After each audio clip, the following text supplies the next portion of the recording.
आज मैं द्वितीय विश्व युद्ध के सबसे कम उम्र के योद्धा की वास्तविक जीवन की कहानी पर आधारित एक फिल्म सोल्जर बॉय की व्याख्या करने जा रहा हूं। आगे स्पॉयलर्स हैं, सावधान रहें और ध्यान रखें। फिल्म की शुरुआत रूस में होती है, जहां 3 लोगों का एक परिवार नदी के किनारे बैठा हुआ अपना समय बिता रहा होता है। उनमें सबसे छोटा सर्गेई अल्योशकोव अपने बड़े भाई और मां से पेड़ की चोटी पर होने की शेखी बघार रहा होता है। तभी अचानक जर्मन फाइटर जेट्स उनके ऊपर से उड़ते हैं। मां अपने बच्चों से जल्दी झाड़ियों में छिपने को कहती है, लेकिन 6 साल का बच्चा दावा करता है कि वह डरा नहीं है और गुलेल से जेट पर निशाना लगाता है। सबकी हैरानी के लिए वह जेट्स को मारने में कामयाब हो जाता है और वे फट जाते हैं। लेकिन जब वह चारों ओर देखता है तो उसका परिवार गायब होता है। सर्गेई डर के मारे उस सपने से जाग जाता है और अपनी मां को पुकारता है। तभी कोई उसके दरवाजे पर दस्तक देता है। उसे अपनी मां समझकर वह दरवाजे की ओर दौड़ता है, लेकिन घबराई हुई एक पड़ोसी महिला अंदर आती है। वह उसे जिंदा रखने के लिए भगवान का शुक्रिया अदा करती है और उसे बताती है कि उसकी मां और भाई मर चुके हैं। छोटा लड़का यह समझ नहीं पाता कि वह क्या कह रही है और अपनी मां का इंतजार करने के लिए घर में ही रहना चाहता है। महिला उसे बताती है कि जर्मनों ने उन पर हमला कर दिया है और उसे वहां से भाग जाना चाहिए। तभी कुछ सैनिक उनके घर के पास आते हैं। महिला सर्गेई को खिड़की से बाहर भागने के लिए कहती है, लेकिन उसके साथ जाने से पहले ही उसे गोली मार दी जाती है। अब 6 साल का छोटा बच्चा बिल्कुल अकेला रह जाता है। न उसका कोई परिवार है और न ही दोस्त। जैसे ही सर्गेई घर से भागता है, वह अपने पूरे मोहल्ले को अपने पीछे जलते हुए देखता है। वह बेकार में अपनी मां को पुकारता है और वहां से भाग जाता है। कुछ देर तक दौड़ने के बाद वह जंगल के बीचों बीच पहुंच जाता है। छोटा बच्चा अपनी मां को उसे लेने आने के लिए पुकारने लगता है, क्योंकि वह रास्ता भटक गया है। उस रात वह जंगल में ही रहता है। अगली सुबह हम उसे नदी से पानी पीते हुए देखते हैं। तभी दुश्मन सैनिक उसके रास्ते की ओर आते हैं। सर्गेई ये जानते हुए कि वे खतरनाक हैं, जल्दी से एक पेड़ की जड़ों के अंदर छिप जाता है। जब पास में एक सांप आता है तो वह चौंक जाता है, लेकिन एक शब्द भी नहीं बोलता और न ही भागता है। सर्गेई को सांप से ज्यादा सैनिकों का डर होता है। सैनिक नदी के किनारे खाना खाते हैं और वहां से चले जाते हैं। इसके बाद सर्गेई उनका बचा हुआ खाना उठाता है और रात के लिए उसे पूरी तरह खा जाता है। हालांकि दिन के अंत तक छोटा लड़का पूरी तरह थक चुका होता है। उसने 2 दिनों से ढंग का खाना नहीं खाया होता और बिना किसी मंजिल के चलता जा रहा होता है। वह लंगड़ाते हुए गिर पड़ता है, लेकिन चलना बंद नहीं करता। रास्ते में उसे जंगली बेरीज दिखती हैं और वह उन्हें खा लेता है। लेकिन तभी उसके पीछे एक विस्फोट होता है जो उसे चौंका देता है। लड़के को चक्कर आने लगते हैं और वह किसी को अपने पीछे आते हुए देखने का भ्रम करने लगता है। हालांकि ऐसी हालत में भी वह हिम्मत दिखाता है और उस व्यक्ति से कहता है कि उसके पास राइफल है और वह डरा नहीं है। वह लंगड़ाते हुए आगे बढ़ता है, लेकिन कुछ देर बाद बेहोश होकर गिर जाता है। जब वह सोया हुआ होता है, तब 2 सैनिक उसके पास आते हैं। दृश्य कट होकर रूसी सेना के बेस पर जाता है, जहां कमांडर कुज़नेत्सोव अपने गश्ती सैनिकों का इंतजार कर रहा होता है। वे सैनिक उस छोटे बच्चे को साथ लेकर आते हैं जो घायल और कमजोर होता है। जब सैनिक दावा करते हैं कि वे उसकी तरफ हैं, तो छोटा लड़का खुलकर बात करता है और अपना परिचय देता है। जब बच्चा कमांडर से हाथ मिलाता है, तो सैनिक हंस पड़ते हैं और सुझाव देते हैं कि वह भी अपना परिचय दे। सैनिकों को उस छोटे बच्चे से अपनापन महसूस होता है और वे उसे घेर लेते हैं। वे उसे पानी पिलाते हैं और खाना खिलाते हैं। यहाँ तक कि आमतौर पर सख्त रहने वाला कमांडर भी उस बच्चे का ख्याल रखता है। कात्या नाम की एक नर्स सर्गेई के घावों की देखभाल करती है और उसके व्यक्तित्व से भी प्रभावित हो जाती है। बच्चा उससे अपने घावों पर एक टैंक बनाने को कहता है, क्योंकि वह बड़ा होकर एक सैनिक बनना चाहता है। यहाँ तक कि घायल सैनिक भी उस बच्चे से बात करते हैं और खुद को हल्का महसूस करते हैं। सर्गेई कमांडर की बंदूक और उसके बैज से बहुत प्रभावित होता है। कमांडर भी उस छोटे लड़के के सभी सवालों के जवाब देता है और गोलियां निकालने के बाद उसे अपनी सम्मानजनक पिस्तौल से खेलने देता है। सर्गेई उसे अपने पेट पर बना टैंक दिखाता है और खुद को भी एक सैनिक बताकर शेखी बघारता है। लड़का बहुत तेजी से ठीक हो रहा होता है। नर्स कात्या कमांडर से बच्चे को बटालियन के साथ रहने देने के लिए कहती है लेकिन वह यह कहते हुए मना कर देता है कि यह सुरक्षित नहीं होगा। वह सर्गेई को एक अनाथालय भेजना चाहता है। सैनिक अपना सारा खाली समय सर्गेई के साथ बिताते हैं। दिन भर कई लोग उससे मिलने आते हैं। वे दूर दराज से अपने परिवारों द्वारा भेजा गया खाना उसके लिए लाते हैं और उसे अपनी दूरबीनों से खेलने भी देते हैं। एक दिन एक सैनिक कमांडर के पास जाकर उससे बच्चे को बटालियन के साथ रहने देने के लिए कहता है। सैनिकों का उस बच्चे के साथ गहरा जुड़ाव हो गया है और वे उसे अपना ही मानते हैं।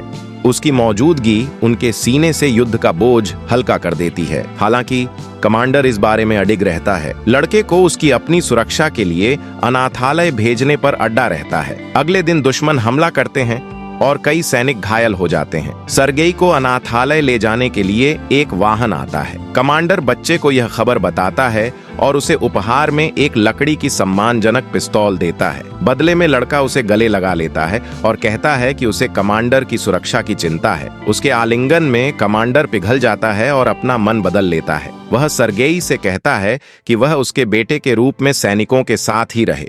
उस रात सैनिक छोटे लड़के के लिए छोटे सैनिक कपड़े ढूंढते हैं। सर्गेई को अपने साथ रहने देने पर वे बेहद खुश होते हैं।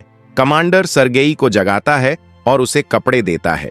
वह उन्हें पहनता है और इधर उधर दौड़ता है। बिल्कुल एक असली सैनिक जैसा दिखता है। बाकी लोग उसे अपना छोटा सैनिक लड़का कहने लगते हैं। जैसे ही बच्चा इधर उधर दौड़ता है, जर्मन बटालियन पर हवाई हमला कर देते हैं। सैनिक जल्दी से सर्गेई को सुरक्षित जगह पर ले जाते हैं और दूसरों से लड़ते हैं। घायल सैनिकों की संख्या तेजी से बढ़ने लगती है। सर्गेई खुद को उपयोगी बनाना चाहता है, इसलिए वह प्यासे सैनिकों के पास पानी पहुंचाता है। उनमें से एक उससे पढ़ने के लिए कहता है। एक पत्र पढ़ने के लिए कहता है जो उसके परिवार ने भेजा होता है, क्योंकि उसकी आंखों पर पट्टी बंधी होती है। छोटा लड़का मदद करना चाहता है, लेकिन उसे पढ़ना नहीं आता। वह पत्र लेता है और उसमें लिखी बातों को खुद ही बना बना कर पढ़ने लगता है, यह दावा करते हुए कि उस सैनिक की गाय घर पर सुरक्षित है। जब वह सैनिक कहता है कि उसके पास तो कोई गाय ही नहीं है, तो बाकी लोग उससे कहानी के साथ चलने को कहते हैं और हंसते हैं। वह इसी तरह सबके पत्र पढ़ता है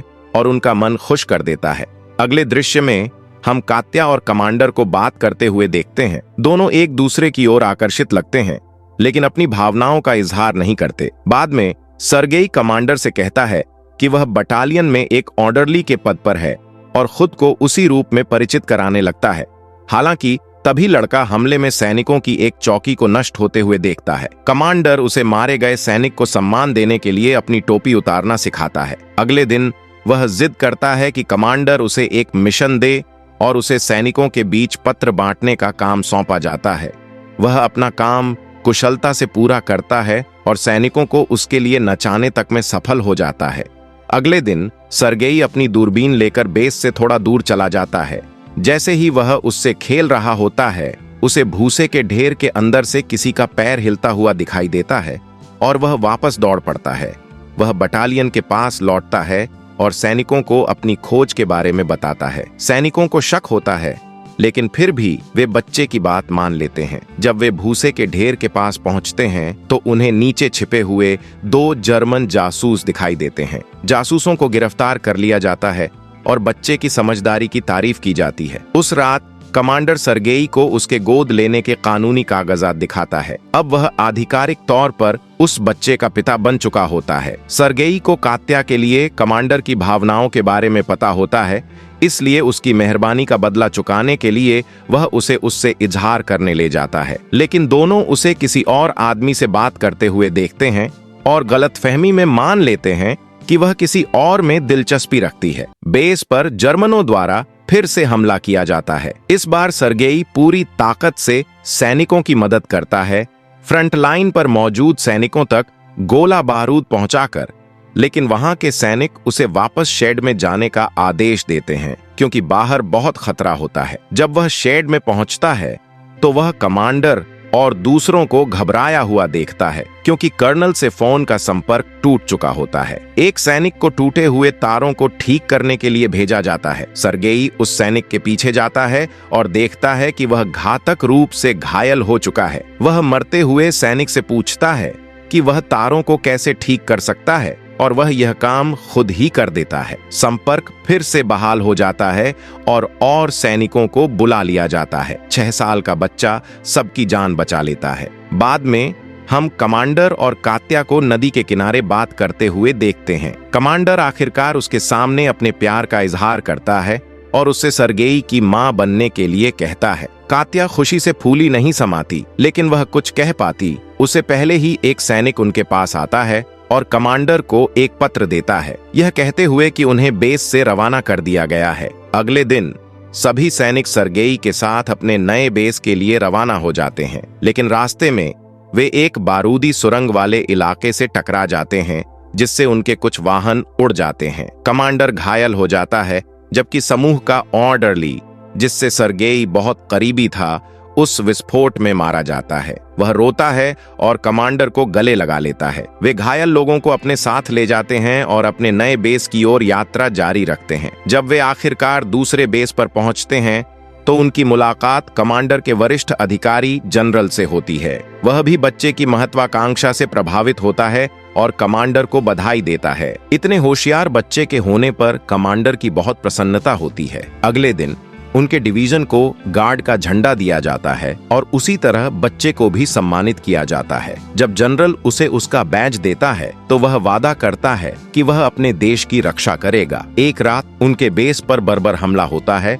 और कमांडर मलबे के नीचे फंस जाता है। सर्गेई अपने पिता के लिए रोता है और उसे बचाने की कोशिश करता है। वह अन्य सैनिकों को बुलाता है जो आखिरकार कमांडर को बाहर निकालते हैं। अगले दिन सर्गेई घायल कमांडर के पास जाता है, क्योंकि कमांडर को बचाते समय उसके हाथ घायल हो गए थे। अब बच्चा टीम का एक अभिन्न हिस्सा बन चुका होता है। उसके पास उनके अलावा कोई परिवार नहीं है और वह युद्ध में जहां भी वे जाते हैं उनके साथ चलता है। फिल्म का अंत उस दृश्य पर होता है जहां रेजिमेंट दूसरे बेस की ओर बढ़ रहा होता है। पृष्ठभूमि में एक आवाज बताती है कि उसने स्टालिनग्राद की लड़ाई में भी भाग लिया और सैनिकों के साथ पोलैंड पहुंचा। वह वर्तमान में दुनिया का सबसे कम उम्र का सैनिक माना जाता है और उसकी बहादुरी की लेजेंडरी कहानी अब पूरी दुनिया तक पहुंच चुकी है। ऐसे और वीडियो के लिए सब्सक्राइब करें, नोटिफिकेशन ऑन करें और चैनल की मदद के लिए लाइक छोड़ें। देखने के लिए धन्यवाद।